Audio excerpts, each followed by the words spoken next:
Here are 8 things you should check in Apple Podcasts Connect. Hey, that rhymes.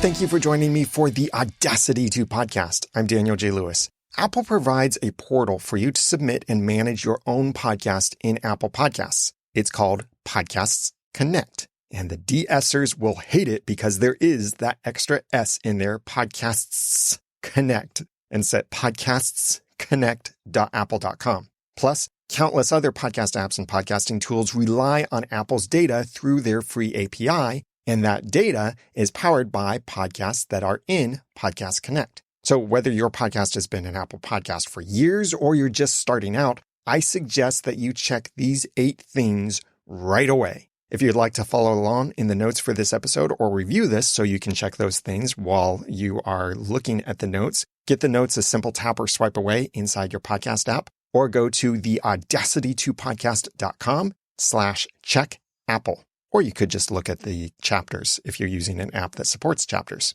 Number 1, check that you have agreed to Apple's terms of service. Apple usually has to update their terms of service whenever they launch major new features. For example, Apple started generating transcripts for all podcasts in February 2024, and that requires your agreement to their terms of service so they can make those transcripts, which they won't do until you agree. Apple makes it easy to know whether you've agreed to their latest terms. Simply log into podcastsconnect.apple.com. If you're let straight into your account, then you've already agreed to the latest terms. If not, you will be prompted to read and agree to the terms before you're allowed to manage your podcast. So if you don't see them, you don't need them. And if you're offering a paid subscription to your audience through Apple Podcasts, check the Business tab to see if there are any additional actions you need to take. Like there might be additional new terms you must agree to, or you might need to provide legal or financial information. And especially now, since this is tax season when I'm recording this episode, this page is also where you would go to get your invoices and tax information if you have any sales of your premium podcast through Apple Podcasts. That's number 1. Number 2, check that your podcast is in your Podcast Connect account. Many podcasters don't actually control their own catalog listing for their own podcast. This is because they either submitted their podcast before Podcast Connect existed, or they allowed someone else to submit their podcast for them. This might have been a podcast hosting provider or someone helping them with their podcast, like a podcast consultant like me. That's what I did several years ago. I still have a couple of my clients' podcasts in my own account. I've tried to get them transferred out. Nothing's happened with that yet, but that might be the case for you. So that's why you need to see if you even have your podcasts in your own account. But at least the process to reclaim ownership is fairly easy. Step 1, make sure you've checked all your possible Apple ID accounts. You might have made an account specifically for your podcast. You might have a different Apple ID account. Just check all of them. Maybe even ask your co-host or anyone else who works on your podcast with you if they submitted your podcast, and it might be in their account. So check all of those places. And if it's not there, then step 2, log into the account you want to hold your podcast or multiple podcasts and contact Apple through their contact form. You want the specific option that is missing podcasts. That's the option to select. And if you click on the link through the notes for this episode at tap or swipe away or at the audacity2podcast.com/check Apple, that link will take you directly to that form if you're logged into Podcast Connect, and it should pre-fill in the missing podcasts option. But then move on to step 3, fill in all the other form fields completely. You need your RSS feed URL. You need your name, which you probably know that part. You need the ID number of the podcast that you're looking for. That's simply get the URL of your podcast from Apple Podcasts and the number at the very end where it says ID and then there's a number. That is your ID number. Profound, right? And then step 4, await and then follow Apple's instructions, which will have you enter a special code somewhere in your podcast RSS feed to verify your ownership or control of that feed so they know you have permission and authority to make this change to the feed. This is crucial for you to do with all your podcasts, especially any duplicate podcast listings you might have, which is probably more likely if you've ever switched podcast hosting providers. And I've done a previous episode about how to handle duplicate listings in Apple Podcasts. Do not delete them and do not resubmit your podcast. Go back to that episode to listen. If you're in that situation where you've discovered there are multiple listings of your podcast in Apple Podcasts, go listen to that episode for some ways that you can fix that until Apple makes it better. The rest of these items that I'm going to share with you require that you have access to your podcast in your own Apple account or an account that you have access to. Then moving on to number 3, check that your podcast information is correctly loaded in Apple Podcasts Connect. Click into your podcast or each of your podcasts if you have more than one in your account and look over the show details information, which will be the first screen that you will see when you click on your podcast. This includes your title, cover art, artist, description, and more. You cannot change these details in Podcast Connect.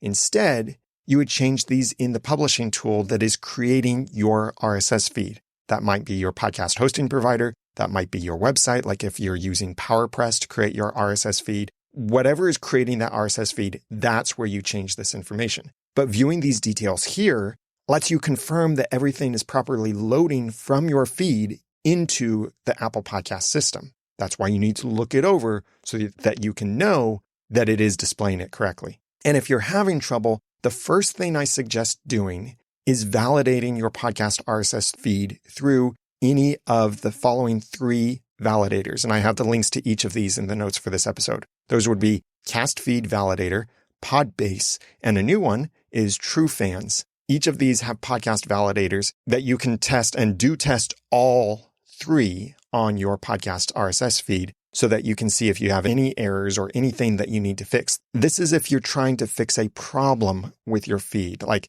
Apple might not have pulled in your new title or cover art, and it's already been at least a day, and you're not seeing that updated information inside Podcast Connect. Validate your feed to make sure there aren't any problems, but also then even check where that feed is being generated to make sure that you've set everything correctly over there.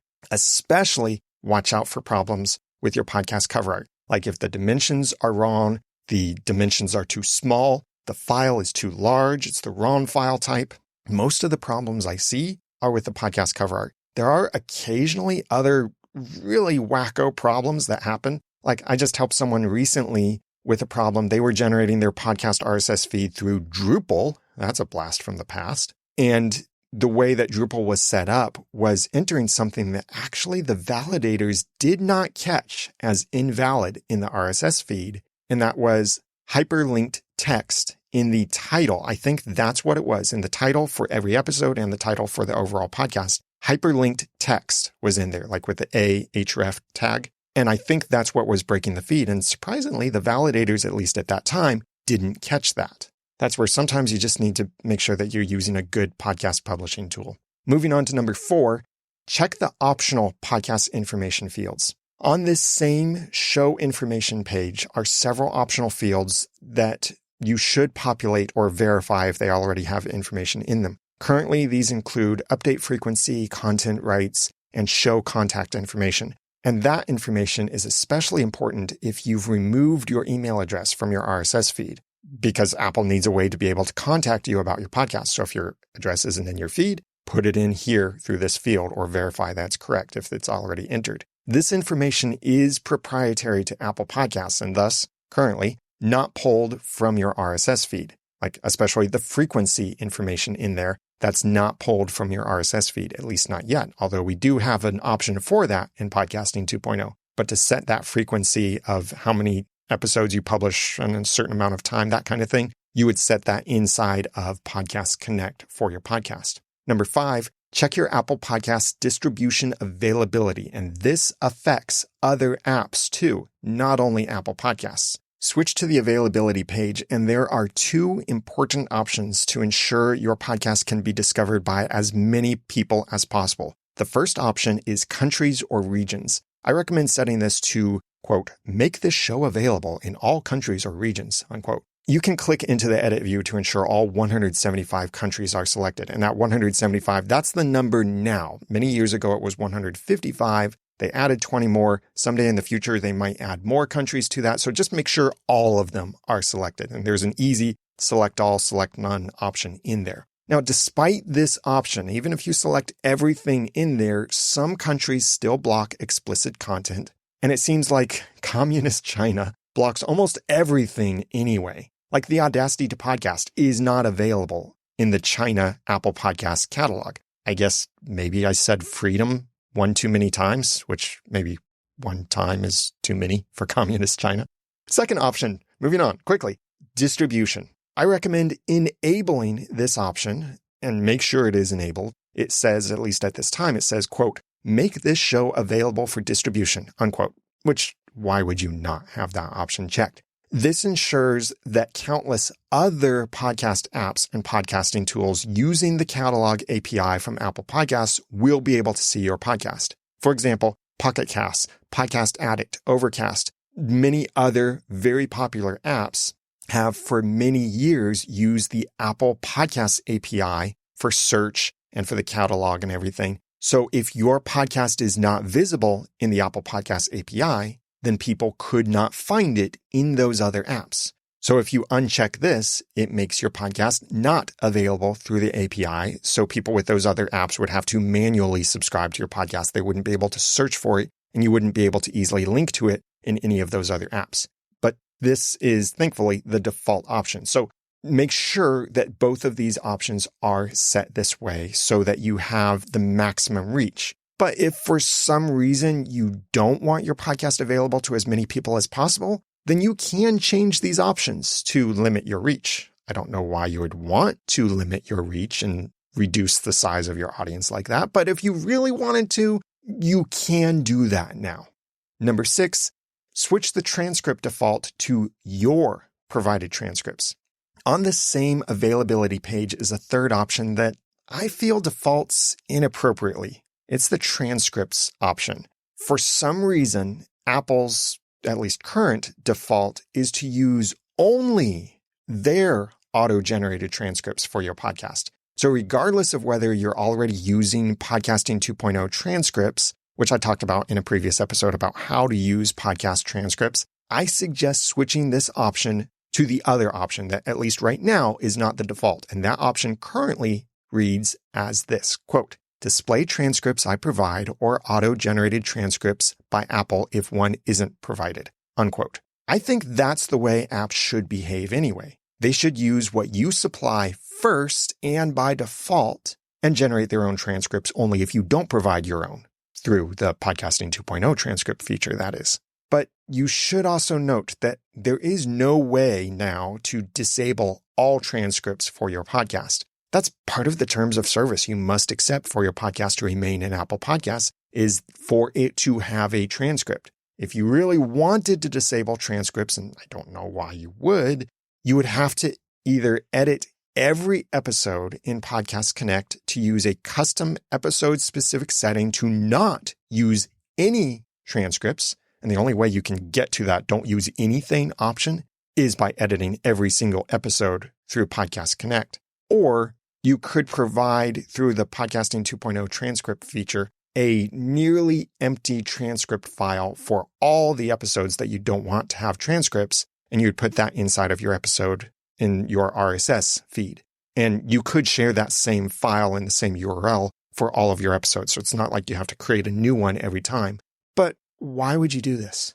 Why would you limit the accessibility of your podcast like that? I can understand if you don't want Apple to use their transcripts. I totally understand that. And I think that you should provide your own transcripts if you think yours can be better than Apple's. Although Apple has made some really good progress at making their transcripts really good. So you might want to check out their transcripts, try downloading theirs and compare it to your own transcripts to see if maybe you like theirs better. You could download it, then re-upload it through your Podcasting 2.0 tag so that other apps could use that transcript instead of whatever you had before. But because transcripts are important for accessibility and usability, even for people who don't have any kind of hearing impairments, I highly recommend keeping your transcripts enabled for all of your episodes, but just switch the settings so Apple will default to your transcripts if you provide them. And if you don't provide them, then it falls back to their own transcripts. And that happens only if you don't provide any. The idea here is that the episode will have a transcript. Either you provide it or Apple makes it, but no matter what, it will get one. But switch that option, and you have to switch this option for every podcast in your account, not for every episode, but just for every podcast, and then it applies that to all of the episodes. Switch that so that it uses your transcript if you provide one, and then it falls back to Apple's if you don't provide one. Number 7, check your Apple Podcast ratings and reviews. There is also a ratings and reviews page that lets you see your Apple Podcasts and only Apple Podcasts ratings and reviews. There was a time where I panicked when I saw that because I thought, oh no, this is going to kill my business. No, not really. Because yes, you can see your ratings and reviews in there, at least your Apple Podcasts ratings and reviews. It requires you to switch between all 175 countries before knowing if you even have any ratings and reviews in those 175 countries. It doesn't show your difference of ratings versus written reviews, and you can't search, sort, or filter your ratings and reviews. You also don't get notified when you get a new rating or review, so you would have to come back to check all of those 175 countries, each one by one, as frequently as you want to check it. You can download your reviews, but you would have to do that one country at a time. And there are 175 different countries you'd have to switch between. That's cumbersome, right? That's why you should use Podgagement, formerly known as My Podcast Reviews, to engage your audience and grow your podcast. Podgagement not only tracks all those 175 places automatically for you, it also tracks the non-Apple places, which you are not going to see in Apple Podcasts Connect. Plus, with Podgagement's Constellation plan, you can easily collect written or voicemail feedback from your audience, discover podcast networking opportunities, receive direct reviews from your audience, and more. I personally created Podgagement for you because I believe engagement with your audience is the most powerful and most rewarding thing you can have with your podcast. So please check it out at podgagement.com. I've got the link to that in the notes for this episode. You can try it free over there. Podgagement.com. I'd love to have you using it to engage your audience over there, especially with the new cool features like getting your voicemails from your audience through there, or they could send a written message if they want to. Instead, they could include a written message with their voicemail message. You can check all your ratings and reviews in nearly 200 places, so more than only Apple Podcasts,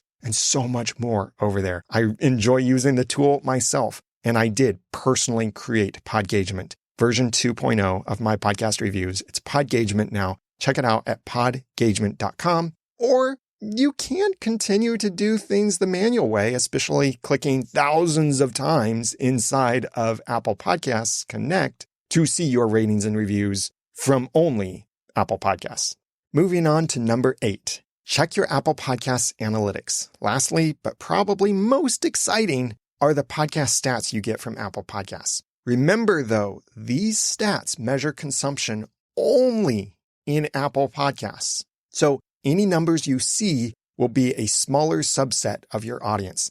Nonetheless, since Apple Podcasts is the number one podcast app, I suspect the percentages and engagement levels that you see would be close to an accurate, albeit smaller, reflection of your whole audience. Here are some of the handy and potentially addictive data points you can see. Total followers, engaged listeners, average consumption or completion rates, where your audience skipped or stopped within your episodes, performance comparisons across your episodes, and more. Some really cool stats in there, and they keep building onto this as well. Just keep in mind, it is only a small subset of your audience. And due to the way that some of Apple's privacy stuff works, it's even a smaller subset than you might see compared to your analytics from your podcast hosting provider. So you might see that you get 1,000 downloads from Apple Podcasts, but then when you go into Apple Podcasts Connect, you see that maybe you're getting only 700. Well, it's a smaller subset for multiple reasons. Don't worry about the raw number itself. Look at the directions of things and the percentages, and that might be then a fairly accurate reflection of the rest of your audience. Like if most of your audience is listening to only the first half of your episode through Apple Podcasts, probably they're doing that in other podcast apps as well. Although there could be a case to be made that if someone intentionally chooses an app other than Apple Podcasts and they're on an Apple device, they are probably a little bit more of a podcast super consumer, and they might be more likely to listen to all of the episodes because they're not using the default podcast app. That is an assumption, but I think it could be a reasonable assumption. Nonetheless, the stats that you see in Apple Podcast Connect could be generally reflective of your whole audience. So once again, these 8 things are: number 1, check that you have agreed to Apple's terms of service. Number 2, check that your podcast is in your account. Number 3, check that your podcast information is correctly loaded. Number 4, check the optional information fields. Number 5, check your distribution availability, which does affect other apps too. Number 6, switch the transcript default to use your provided transcript. Number 7, check your Apple Podcasts ratings and reviews. And number 8, check your Apple Podcasts analytics. As I hope you can see, even if you don't use Apple products or dislike their ecosystem, there are still many advantages to keeping your Apple Podcasts account current, and especially learning from its really cool data. Check out the resources and links that I mentioned for this episode a tap or swipe away in the notes, or go to the audacity2podcast.com/checkapple. Let's visit the community corner. Leslie Martin pointed out, and you probably knew this already, that 7777, or the 7777 boost, is a striper boost, not a rush boost, which would have been 2112. As I've said previously, hard rock is not actually my preferred music style, so I know nothing about these bands. I couldn't tell you a single song that these bands have produced. I could tell you all kinds of things about movie soundtrack music, not hard rock bands like that. So, my bad. That was a striper boost that I received previously. Some of these numbers I might not recognize, but here's one I do. 1701 sats, a number that I do recognize as the Star Trek Enterprise, from Brian Insminger from my previous episode. He said, "Ugh, myth information." Wow. That's just so fun to say, and a challenge to say without slurring and lisping the whole thing. Myth information. And also streaming Satoshis from Brian Insminger, Dave Jackson, and Dwev, not sure how to pronounce that.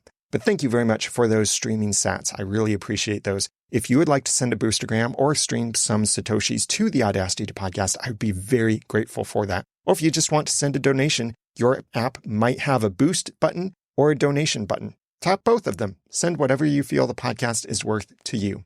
Also, special thanks for the 5-star review from Josh Liston in Australia. He said, and these are just excerpts from his review, he said, "A perfect mix of fun and expertise in podcasting." He also said that the Audacity to Podcast is making often dry technical subjects a lot of fun without wasting people's time. You can read that full review in the notes for this episode. Thank you very much, Josh, for that feedback and the kind review in Apple Podcasts. I really appreciate this engagement, and I would love to see you in the community corner. Please make sure that if I don't already know and have said what your podcast is, please make sure that you mention it in your boostergram, in your review, in your message, anything like that, so that I can give it a shout out as well here in the community corner.